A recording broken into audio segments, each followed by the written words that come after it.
बिस्मिल्लाहिर्रहमानिर्रहीम। स्टूडेंट, आज का जो हमारा टॉपिक है वो आपके पास है एग्जाम्पल 16.9। अब 16.9 एग्जाम्पल जो है वो लीस्ट स्क्वायर की एग्जाम्पल्स है। इससे प्रीवियस हम दो एग्जाम्पल अपनी कर चुके हैं जो कि मोस्ट इम्पॉर्टेंट थी। 16.9 जो एग्जाम्पल्स है ये भी आपके पास एग्जाम्पल लीस्ट स्क्वायर की है, और इसमें सबसे मुश्किल काम जो होता है ना वो कोडेड ईयर होता है। अगर आप प्रीवियस दो लेक्चर्स देखें ना तो मैंने आपको एक एग्जाम्पल 16.7 और 16.8 जो है उसमें डिफरेंट हमने कोडेड ईयर बनाने थे, वो मैंने आपको सॉल्व करवाई है। अगर आप प्रीवियस लेक्चर्स देखेंगे ना तो जो आपका कॉन्सेप्ट है वो मज़ीद क्लियर हो जाएगा। तो इस वजह से स्टूडेंट, ये जो दो एग्जांपल्स हैं ना इसमें डिफरेंट सिचुएशंस हमने गिवन थी, और उन डिफरेंट सिचुएशंस को देखते हुए हमने जो डिफरेंट कोडेड ईयर बनाए हैं वो आपके लिए लीस्ट स्क्वायर में जो सबसे आप कह सकते हो ना कि जो इम्पॉर्टेंट प्रोसेस होता है वो यही होता है कि आपको कोडेड ईयर बनाने आने चाहिए। तो अगर आपको क्वेश्चन में बिकॉज मैंशन किया जाता है, अगर आपको सिचुएशंस की समझ है तो आप इजीली उसको सॉल्व कर सकते हो। अब जो मैं आपको एग्जांपल करवा रही हूँ ना ये भी लीस्ट स्क्वायर की एग्जांपल्स हैं 16.19, और ये इंपॉर्टेंट एग्जांपल्स है बिकॉज इनसे रिलेटेड आपके पास क्वेश्चन जो हैं वो आपके एग्जाम्स में आते हैं। तो हम स्टार्ट देते हैं अपनी एग्जांपल्स का कि the consumer price index number Y for medical care आपके पास गिवन है, और द बेस पीरियड गिवन है was assigned 100। The least square linear trend with X measure this middle of this one और the unit of this one. ठीक है, अब ये जो हमारे पास है ना सेम यही क्वेश्चन आपसे पूछा गया था प्रीवियस वैल्यूज में। अगर आप देखो ना ये आपके पास है कि with the unit of measurement this one, और मिडल वैल्यूज उन्होंने कहा था। ठीक है, कि हमने मिडल वैल्यूज लेनी है। सेम यही सिचुएशन थी, यहाँ भी आप देख लो उन्होंने यही कहा था कि आपके पास ये वैल्यूज हैं और आपने इनका मिडल लेना है और ये आपने साइन करना है एज अ बेस पीरियड। तो यहाँ भी सेम सिचुएशन वो आपके साथ डिस्कस करेंगे कि द बेस पीरियड जो है 1979 लिया और आपने इसका मिडल ऑफ द ईयर लेना है, और मैयर करना है 1/2 ईयर, और ये आपके पास लाइन है। तो आपने अब कंप्यूट क्या करना है, आपने वो उन्होंने ईच एंड एवरीथिंग तो दे दिया, आपने जी कंप्यूट करना है ट्रेंड वैल्यूज। ठीक है, मैंने आपको कहा था ट्रेंड लाइन और ट्रेंड वैल्यूज फाइंड करने में भी फर्क है। जो ट्रेंड लाइंस है ना उसमें इंडिपेंडेंट और डिपेंडेंट दोनों वैल्यूज आ रही होती है। तो आपने ट्रेंड वैल्यूज एक्स की वैल्यूज पुट करके जो है वो ट्रेंड वैल्यूज फाइंड करनी होती है। सेकेंड, वो आपसे क्वेश्चन पूछ रहे हैं predict the consumer price index number for the year 1988। 1988 के लिए आपने consumer price index number find करना है, सीपीआई फाइंड करना है।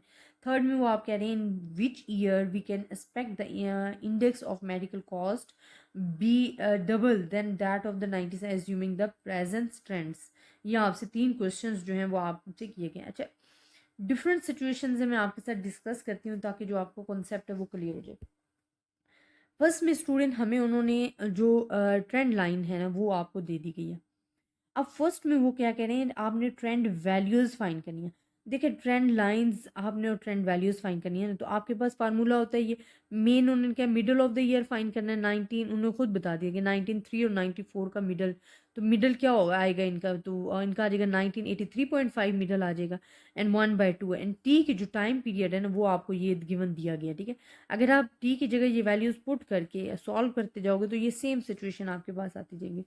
लेकिन अगर इस तरह की सिचुएशन आ गई है कि यूनिट्स ऑफ मेजर 1/2 आपने फाइंड करना है, तो इसमें पॉजिटिव एंड नेगेटिव थ्री जो वैल्यूज उनमें टू का डिफरेंस लेके हम लेते हैं कि 135 ये आ जाएगा, 7 ये आपने कोडेड ईयर में पढ़ा था कि जिस तरह हम फाइंड करते थे, और यहाँ पे ऑपोजिट -1 -3 -5 -7।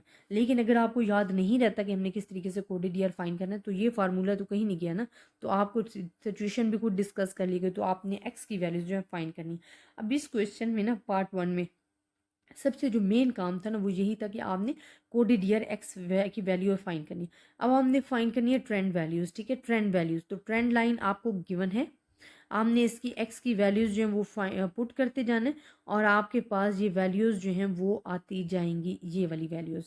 तो ये आपके पास ट्रेंड वैल्यूज जो हैं वो आ गई। अब सेकेंड आपने क्या करना है, देखिए सेकेंड आपसे क्या है predict the consumer price index number for the year 1988। 1988 के लिए आपने consumer price index number find करना है। अब 1988 हमारे पास क्या आएगा, देखिए यहाँ पे हमारे पास क्या है 19, इधर क्या आ गया 87 है ना, वो कह रहे हैं कि आपने फाइंड करना है फॉर द 1988। इट्स मीन इससे नेक्स्ट नेक्स्ट के लिए जब 2 का डिफरेंस है तो यहाँ पे हमारे पास 9 आ जाएगा ना। अगर आप अगला नेक्स्ट पॉइंट लेते हैं, प्रिडिक्ट कर रहे हैं ना। प्रिडिक्शन मीन क्या होती है? Forecast values, future value find करना। तो फ्यूचर वैल्यू आप खुद देखो कि 2 का डिफरेंस है। अगर नेक्स्ट वैल्यू 1988 फाइंड करना है तो वो 9 आएगा, तो आप एक्स की जगह 9 पुट कर लो, तो ये आपके पास जो है प्रिडिक्शन जो है 1988 की वो आ जाएगी कि आपके पास इतनी estimated consumer price index number जो है वो आपके पास आएगी। ये सेकेंड पार्ट। थर्ड पार्ट उन्होंने क्या कहा है? थर्ड पार्ट स्टूडेंट उन्होंने कहा है आपको कि in which year we can expect the index number. अब ईयर आपने बताना है, ठीक है। ईयर आप कैसे बताओगे कि हमारे पास जो वैल्यूज़ हैं, जो ट्रेंड वैल्यूज, ट्रेंड लाइन हमें गिवन थी, वो हमें गिवन थी y इज इक्वल्स टू 122.42 जो कि इंटरसेप्ट था, प्लस हमारे पास स्लोप क्या था? ये इंटरसेप्ट था और ये स्लोप 1.29x ये हमारे पास था, जो कि हमने यहाँ पे लिखा है। अब वो कहते हैं प्राइस इंडेक्स नंबर 1979 इज 100 है। एक्सपेक्टेड प्राइस इंडेक्स नंबर जो होगी वो हमारे पास क्या होगी? 200। टी इज इक्वल्स टू 200 होगा। अब 200 हमारे पास क्यों आ रहा है ये भी मैं आपको बताऊं। देखिए उन्होंने हमें खुद क्वेश्चन में कह दिया था कि जो 1979 एज अ बेस पीरियड लिया है और उसकी जो वैल्यू हम असाइन कर रहे हैं वो कितनी है? हमारे पास 100 है। तो यहाँ पे 100 आ रही है 1979 की टाइम पीरियड की, ठीक है। प्राइस इंडेक्स नंबर हम एक्सपेक्ट कर रहे हैं। तो अब हमारे पास क्या होगा कि अगर हमने प्राइस इंडेक्स नंबर 100 एक्सपेक्ट की है तो उन्होंने लिखा हुआ है क्वेश्चन में कि index of medical cost to be double. वो डबल हो जाएगी एज्यूमिंग द प्रेजेंट ट्रेंड्स, ठीक है। तो डबल कितना? अगर 100 है तो वो कितनी हो जाएगी? 200 हो जाएगी, डबल हो जाएगी ना। तो वाई की जगह हमने जो मेडिकल कॉस्ट है वो डबल कर दी, वो 200 कर दिया। अब आपने क्या करना है? देखिए अब आपके पास एक्स की जो वैल्यूज़ है ना, जो हमने ये फाइंड की हुई थी, ये आपने लिखनी है, ठीक है। इसमें हमारे पास क्या आएगा? आपने एक्स की वैल्यूज़ फाइंड करनी है। एक्स की वैल्यूज़ जब आप ये यहाँ पे ले जाओगे, इसको डिवाइड करोगे, तुम्हारे पास ये एक्स की वैल्यूज़ आ जाएगी। टोटली कैलकुलेटर का काम है। एक्स की वैल्यूज़ आप एक्स की जगह लिख दोगे। अब आप टाइम इजीली फाइंड कर सकते हो। आगे सिंपल कैलकुलेशन है। यहाँ पे क्या हो जाएगी? क्रॉस मल्टीप्लिकेशन हो जाएगी। आप क्रॉस मल्टीप्लाई कर दो, ठीक है।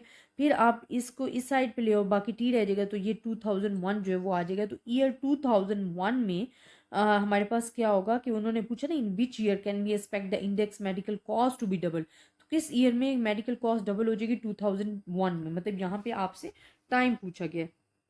तो ये ऐसे क्वेश्चन भी आपके पेपर में आ सकते हैं और ये मुश्किल क्वेश्चन नहीं है। सिर्फ अगर आपका कॉन्सेप्ट क्लियर है तो स्टूडेंट आप इजीली सॉल्व कर सकते हो।